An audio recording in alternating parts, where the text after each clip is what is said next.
நேயர்கள் அனைவருக்கும் என்னுடைய இனிய வணக்கத்தை தெரிவித்துக் கொள்கிறேன். இன்றைக்கி இந்த வீடியோவில் நாம் பார்க்க போகிற புத்தகம் டோட்டோ ஜான் ஜன்னலில் ஒரு சின்னஞ்சிறு சிறுமி, ஒரு ஜப்பானிய கதை. டோட்டோ ஜான் ஜன்னலில் சின்னஞ்சிறு சிறுமி அப்படிங்கிற புத்தகம் முதல்ல ஜப்பானில் டெட்சுகோ குரோயோனாகி அப்படிங்கிற ஒருத்தர், ஒரு தொலைக்காட்சி தொகுப்பாளர், அவர் இந்த பள்ளியில் படிச்சிருக்காரு.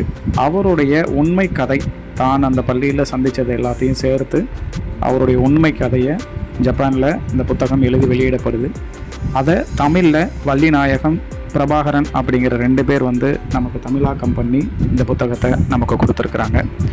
1937 1945 வருடம் வரைக்கும் இந்த டோமோயி அப்படிங்கிற இந்த பள்ளி செயல்படுது. அந்த பள்ளியுடைய தலைமை ஆசிரியராக கோபயாசி அப்படிங்கிற ஒருத்தர் பணிபுரிகிறாரு.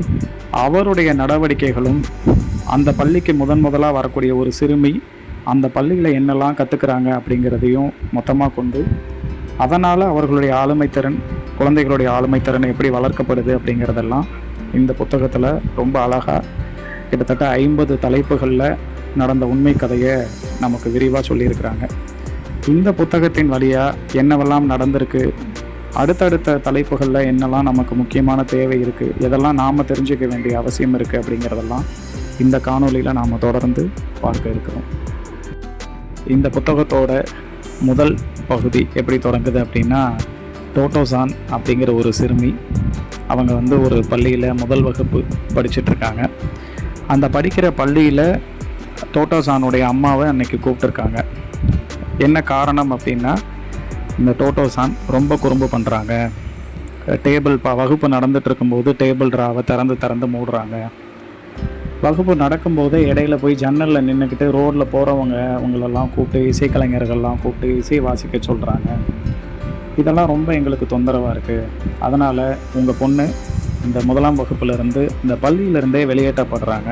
அதனால் உங்கள் பொண்ணை நீங்கள் கூப்பிட்டுட்டு போங்க அப்படின்னு சொல்லிட்டு முதல் காட்சியே அந்த பொண்ணை ரயில்வே ஸ்டேஷன்லேருந்து அந்த பொண்ணு வர்ற அந்த காட்சியை நமக்கு அந்த கதையை துவங்கி வச்சுருக்காங்க.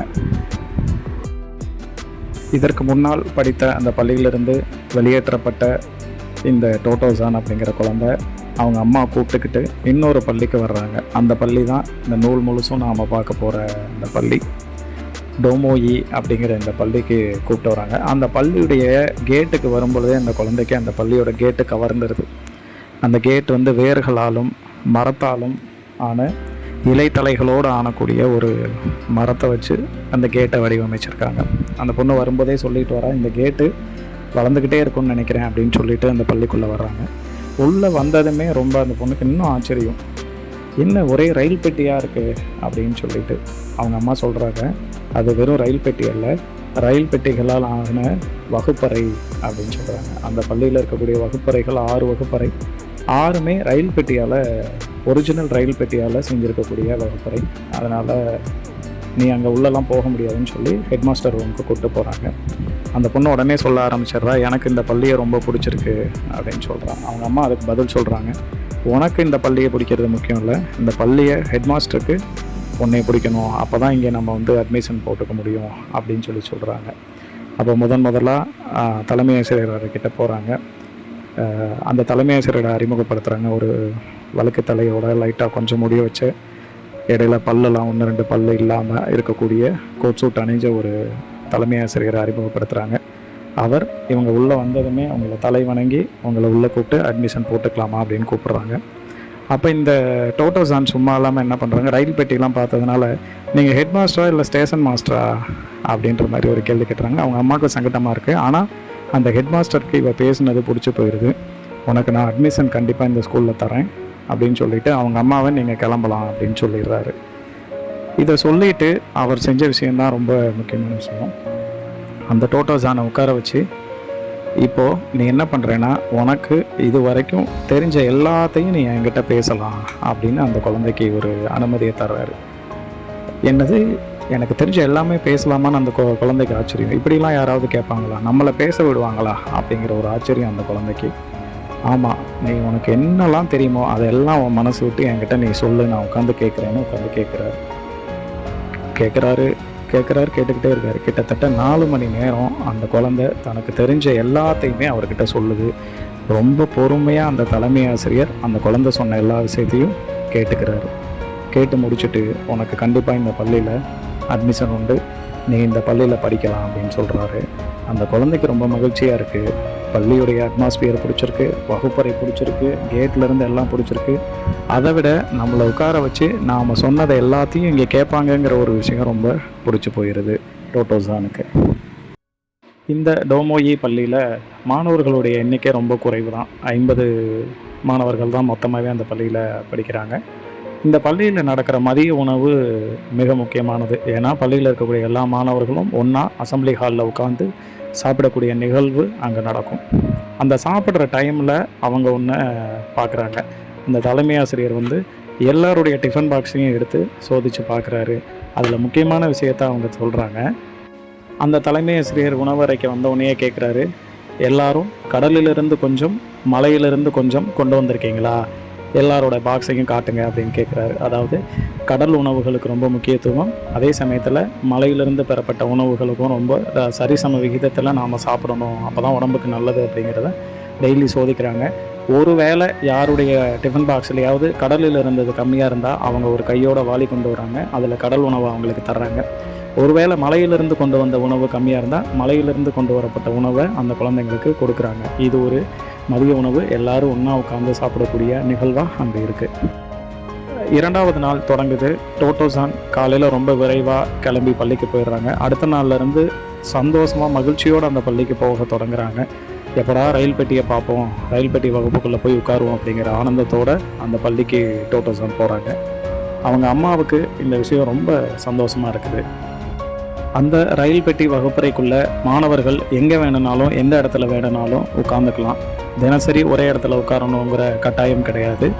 இன்றைக்கி ஒரு இடம் நாளைக்கு ஒரு இடம்னு கூட அந்த குழந்தைங்க உட்கார்றதுக்கு அங்கே அனுமதி வழங்கப்படுது. அதே மாதிரி அந்த பள்ளியில் மதியம் லஞ்ச் வரைக்கும் இருக்கக்கூடிய நிகழ்வுகள், மொத்தம் எத்தனை பாடங்கள் இருக்கோ அத்தனை பாடங்களும் படிக்கலாம். அதில் முதல் வகுப்பில் இந்த பாடம் தான் படிக்கணும், 2ஆம் வகுப்பில் இந்த பாடம் தான் படிக்கணும்னு கட்டாயம் கிடையாது. குழந்தைகள் எந்த பாடம் பிடிக்குதோ அந்த பாடத்தை எடுத்து அப்போ படிக்கலாம்.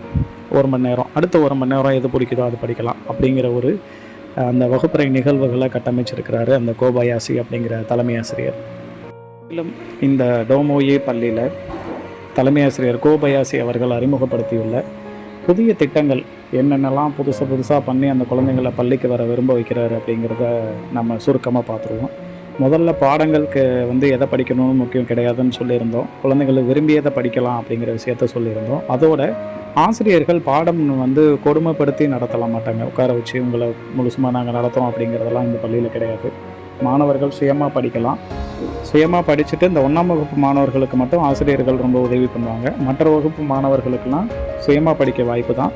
அதோடு அவர்களுக்கு ஏதாவது விளக்கம் தேவைப்பட்டால் மட்டும் அவங்க போய் ஆசிரியர்கள் அங்கேயே இருப்பாங்க, வகுப்பு ஆசிரியர்களாக இருப்பாங்க, அவங்கக்கிட்ட போய் கேட்டுக்கலாம். இந்த மாதிரி ஒரு முறை அந்த பள்ளியில் இருக்குது.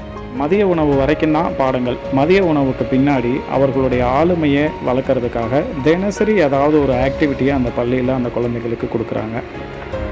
அடுத்ததாக கழிவறைக்குள்ளே டோட்டோசானோட பர்ஸு விழுந்துருது.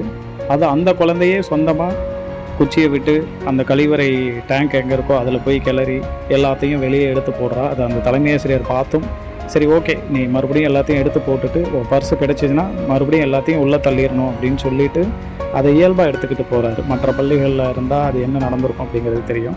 இயல்பாக எடுத்துக்கிட்டு போகிறாரு. அடுத்ததாக அந்த பள்ளிக்கு புதுசாக ஒரு ரயில் பெட்டி வருது அப்படிங்கிறத அந்த பள்ளியுடைய தலைமை ஆசிரியருடைய பொண்ணு இந்த குழந்தைங்களுக்கெல்லாம் சொல்லிடுறா. அப்போ இந்த குழந்தைங்கள்லாம் தலைமை ஆசிரியர்கிட்ட கேட்குறாங்க, அந்த புது ரயில் பெட்டி ஸ்கூலுக்கு எப்படி இறங்குதுங்கிறத நாங்கள் பார்க்கணும், நாங்களும் பார்க்கலாமான்னு கேட்குறாங்க. அதுக்கு அந்த தலைமை ஆசிரியர் மறுப்பே சொல்லலை.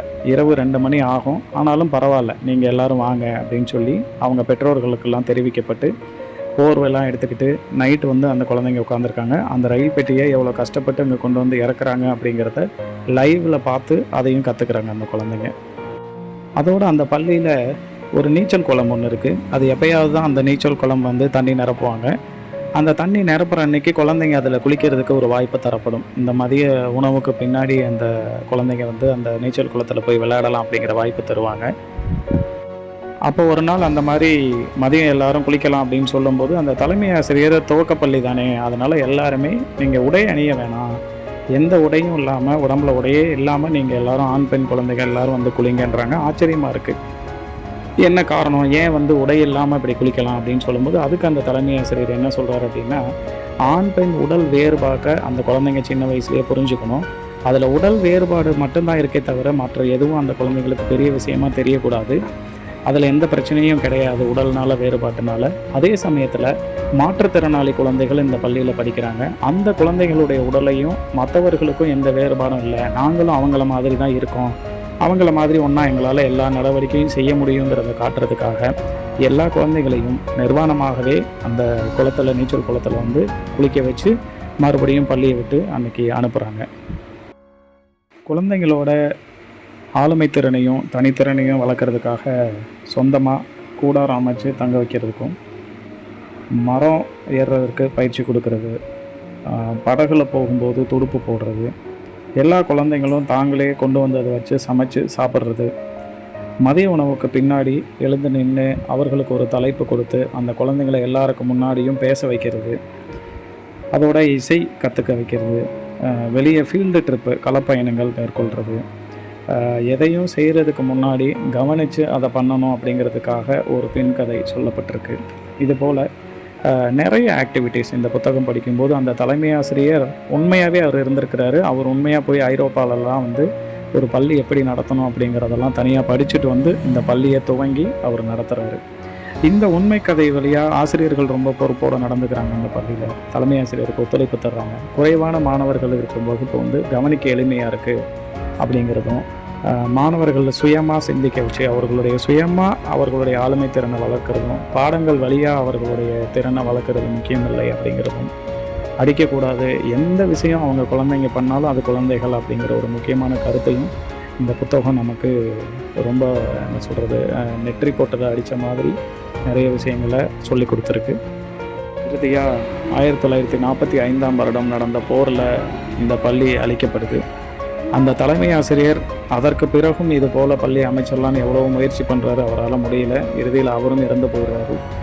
இந்த புத்தகத்தை, இந்த கதையை எழுதிய டெட்சுகோ குரோயோ நாகி அப்படிங்கிறவங்க வந்து உண்மையாகவே இப்போ இருக்கிறாங்க. அவர்கள் வந்து அவர்களுடைய பெண் கதையில் என்ன சொல்லியிருக்காங்க அப்படின்னா, பெண் குறிப்பில் வந்து அந்த கதையில் வந்த பாத்திரங்கள்லாம் இப்போ என்ன பண்ணுறாங்க, அந்த ஆசிரியர் எப்படிப்பட்டவர் அப்படிங்கிறதெல்லாம் சொல்லி முடித்து, இந்த புத்தகம் உலக கல்வியாளர்களுக்கு எவ்வளவு தேவை, இதிலிருந்து நம்மளால் எந்தெல்லாம் எடுத்துக்க முடியுமோ அந்த நல்ல விஷயத்தெல்லாம் எடுத்து செய்யலாம் அப்படிங்கிறத சொல்லி இந்த கதை நமக்கு முடியுது.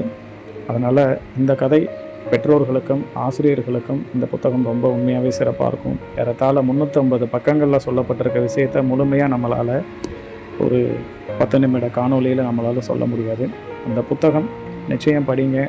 ஆசிரியர்களுக்கும் சரி, சிறு குழந்தைகளை வச்சுருக்கக்கூடிய பெற்றோர்களுக்கும் சரி, ஒரு பெரிய மனமாற்றத்தை இந்த புத்தகம் உண்டாக்கும் அப்படிங்கிற எண்ணம் எனக்கு இருக்குது. இதுவரை கேட்ட உங்கள் அனைவருக்கும் என்னுடைய நன்றி. இந்த புத்தகம் பற்றிய புத்தகம் தேவை அப்படின்னா என்னை தொடர்பு கொள்ளுங்கள். நன்றி, வணக்கம்.